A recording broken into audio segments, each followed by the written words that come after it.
Hi, I'm Rosalind Gulick. I'm a wealth advisor here at Willow Creek Wealth Management.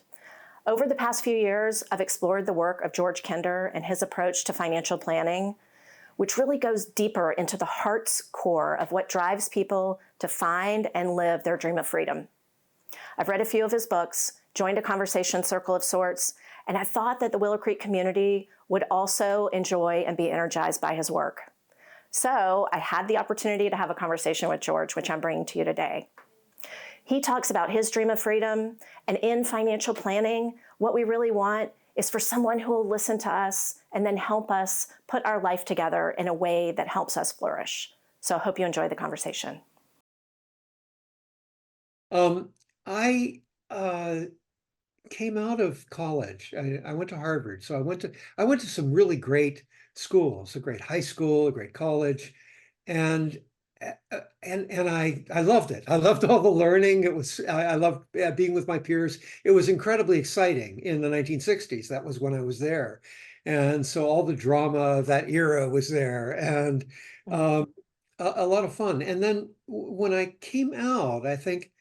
For the first time, I realized that even though I'd felt this incredible freedom at college and in the 60s, I felt in some way that my education had narrowed my experience of freedom. That in some way, and so I came out like bursting with this desire, this passion to be free. And that played out in the 1970s and 80s. I was not born with a silver spoon in my mouth. I had to earn a living, and I had to figure out how. Uh, but what my passion really was at that time, I thought, what does it mean to be free? I want to be free, and it had something to do with nature, being in nature. It had something to do with living a wildly creative life. And it had a great deal as well to do with spirit and with a touching, um, we now think mindfulness accumulates a lot of our thoughts about spiritual things in the press and for me as well, but so meditative activity. So in the 70s and 80s, I had to make a living. And so I actually went back to graduate school in accounting because I figured I could at least do tax returns just a few months out of the year and then be free the rest of the year. And how cool that would be. So I placed a lot more emphasis at that time on freedom in here than on external freedom, than on accumulating the money that would make me free. I began but I began to understand that there was a relationship between the two, and that I needed a certain amount of money to be able to make that freedom happen. So one of the things I think very relevant to your career and my career as well is that as I was doing the tax returns, I realized that learning about money really gave me a possibility of actually plotting out how I could have the freedom that I really longed for, that I really wanted.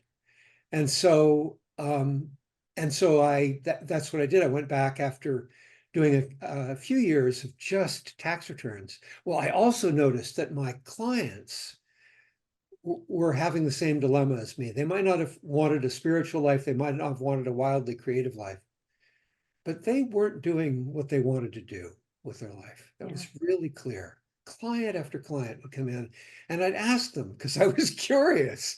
And all of them said no, they began to get tied down by their mortgages, tied down by their station wagons, tied down by their families, and the expectations of the society around them, of their Yeah. employers, of their partners, their spouses.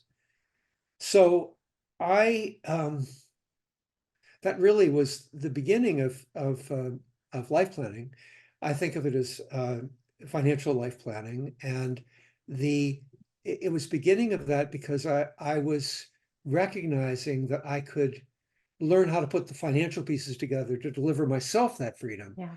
and then possibly other people. So I went back and got a certified financial planner designation, and launched a financial planning business. I don't know if that's exactly where you wanted me to go, Rawson, but No, that's exactly right. I think thinking about freedom and your search so young for freedom, I myself, my sort of search for freedom came much later.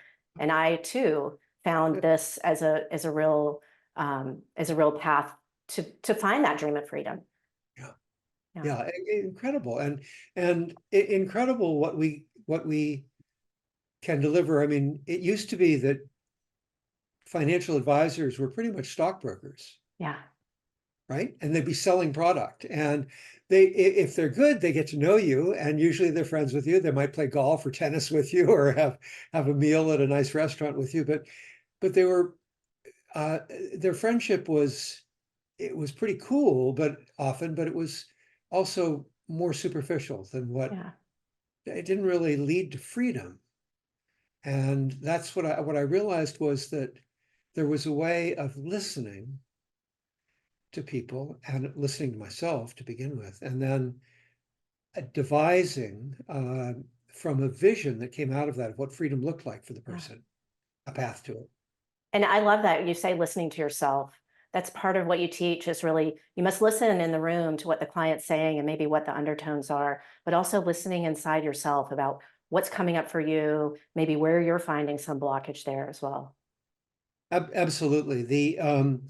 Uh, great, the great financial planners are not the great stockbrokers. They're, Yeah. first of all, a great financial planner, you think of them as being holistic, as having many aspects to what they do, and they understand all the facets of money.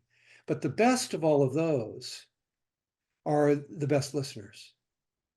Yeah. And the best listeners among all of those very frequently will have a significant mindfulness practice, some kind of Yeah. practice that brings them right here, right now. And that means, and that kind of listening, we don't talk about it always in this way, but it really is listening to ourselves. And what you're talking about, the blockages, those blockages are blockages to our being right here. Yeah. So in mindfulness, we just simply let them go, let them go, let them go. And that forms a practice that brings a certain kind of freedom to us. Yeah. I wrote a quote down that I wanted to bring to your attention. Let me see where that is. Every person would love to have a mentor, a great listener, a kind, thoughtful, and knowledgeable professional. They would love to have a conversation with someone like this. Right? Absolutely. Absolutely. What could be more wonderful than that? Yeah.